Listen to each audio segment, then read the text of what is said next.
एक समय की बात है, एक छोटे से गांव में रमेश नाम का एक किसान रहता था। वह बहुत गरीब था, लेकिन ईमानदारी और सच्चाई में विश्वास करता था। रमेश की रोजी रोटी का साधन उसकी छोटी सी जमीन थी, जहां वह मेहनत से फसल उगाता था।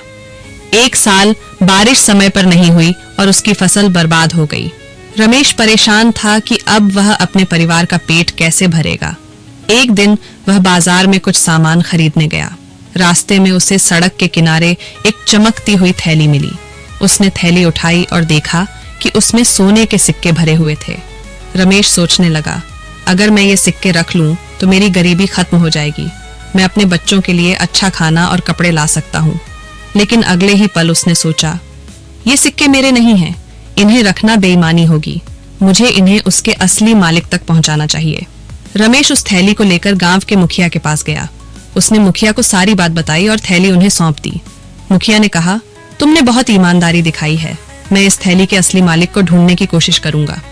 कुछ दिन बाद गांव में एक व्यापारी आया। उसने बताया कि उसकी सोने की थैली रास्ते में कहीं गिर गई थी। मुखिया ने रमेश को बुलाया और थैली व्यापारी को सौंप दी। व्यापारी रमेश की ईमानदारी से बहुत प्रभावित हुआ। उसने रमेश को इनाम में आधे सोने के सिक्के दे दिए और कहा, तुम्हारी सच्चाई और ईमानदारी प्रेरणा देने वाली है। उसके बाद गांव के लोग रमेश का आदर करने लगे। उसकी ईमानदारी और मेहनत की चर्चा दूर दूर तक फैल गई। कुछ समय बाद रमेश को एक बड़े खेत की जिम्मेदारी मिली और उसकी जिंदगी धीरे धीरे बेहतर हो गई। शिक्षा। ईमानदारी एक ऐसा गुण है जो जीवन में सच्ची सफलता और सम्मान दिलाता है। सही राह चुनने में कठिनाई हो सकती है, लेकिन उसका फल हमेशा मीठा होता है।